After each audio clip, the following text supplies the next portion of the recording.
The question of 2,70,000 crore. The truth of the KG Basin. The biggest battle between the government and Reliance. Just imagine. In the deep darkness of the ocean, thousands of feet below, lies a world where human eyes can never reach. Somewhere there, the hope of India's future was hidden: gas, energy, power, progress. A few years ago, when the nation was shown a dream that India would become self-reliant in energy, millions of people began to believe that our destiny was about to change. But the story didn't end there. Because a few years later, that same dream turned into a huge question. Were we left only with empty wells, silent platforms, and incomplete hopes instead of those promises? And today, that very story has reached the country's biggest financial dispute of 2,70,000 crore.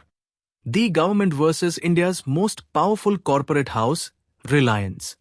This story begins with the Krishna-Godavari Basin, commonly known as the KG Basin. It is located near India's eastern coast, in the Bay of Bengal.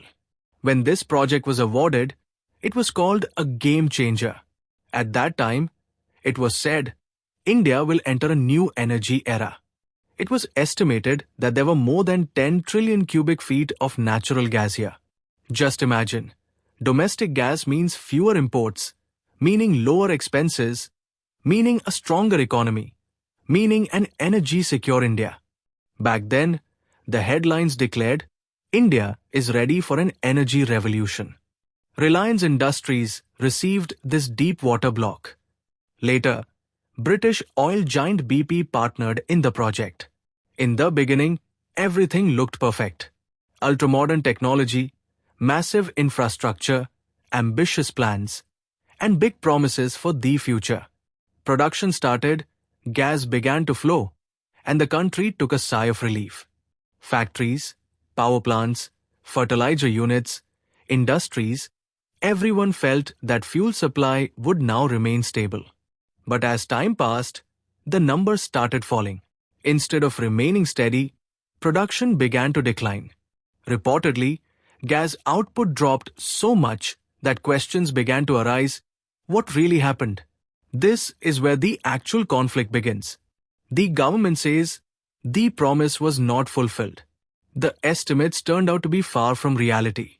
The government alleges that the companies did not utilize the natural reservoir properly.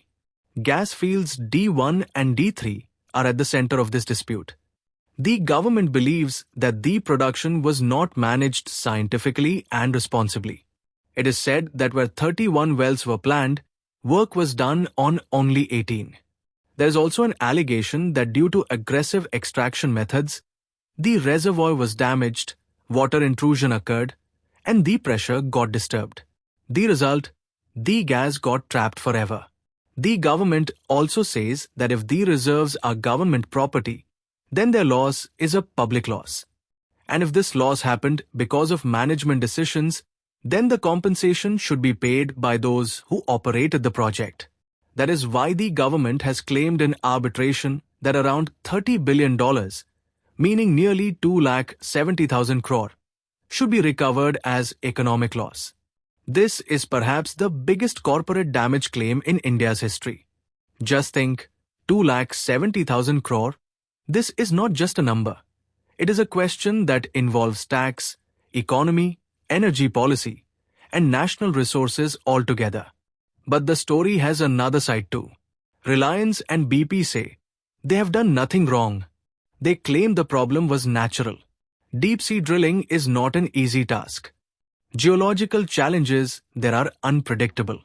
They say that water intrusion and pressure issues were not the result of human negligence, but natural geological complications.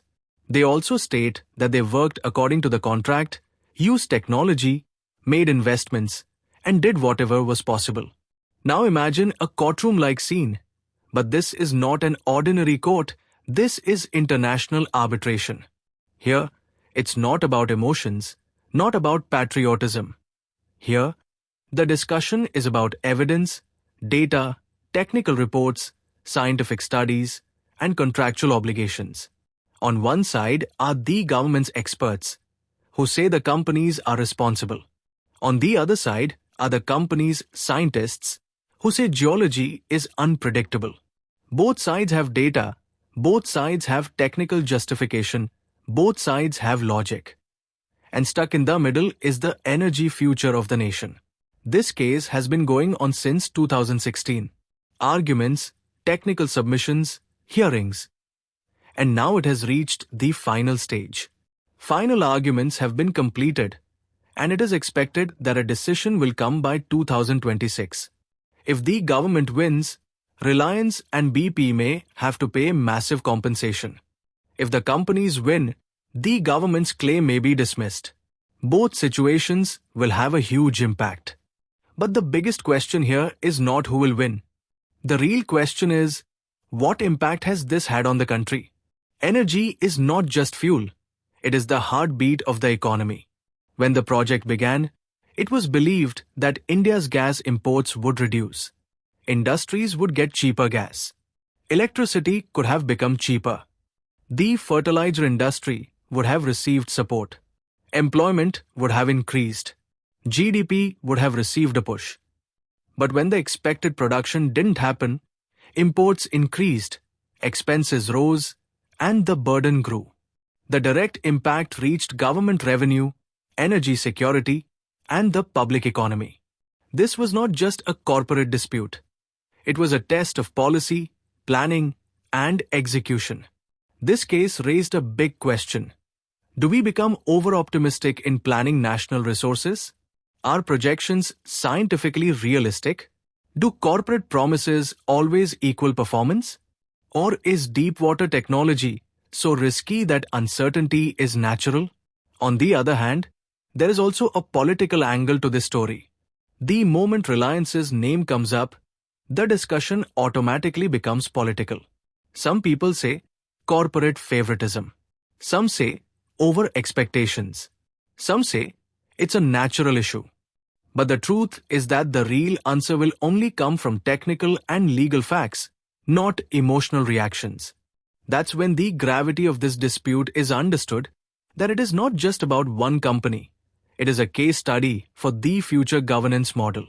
Now imagine, if the tribunal decides in favor of the government, Reliance and BP will have to pay a huge amount. What will happen then? On one hand, it will send a message that the government is strict about natural resources. Accountability is high. On the other hand, a fear factor may develop in the corporate world. Will future investments get traumatized? Will global companies think that the risk is higher in India? Or will they feel that the system is transparent? And if the decision goes in favor of the companies, the government will have to step back. That would mean geological complications are accepted. Corporate decisions will be considered scientifically justified. But then another question will arise. What about the loss that occurred? Then policymakers will have to create new strategies for future projects. Better risk planning, better technical evaluation, better reserve estimation, everything will have to be improved. If our video has taught you something new, do not forget to like and share this video so that this information can reach others as well. Your likes and shares are a source of inspiration for us. If you have any questions or suggestions, please let us know in the comments. It will be our honor to answer your questions and listen to suggestions. And yes, if you like our content, subscribe to the channel and press the bell icon so that you stay connected with every new story. Thank you. GRT Business YouTube channel sources, news from various news agencies, opinion polls and other public sources. We try to ensure that every report and summary is accurate and verified, but we are not responsible for any dispute or error. Our aim is only to provide you with accurate information.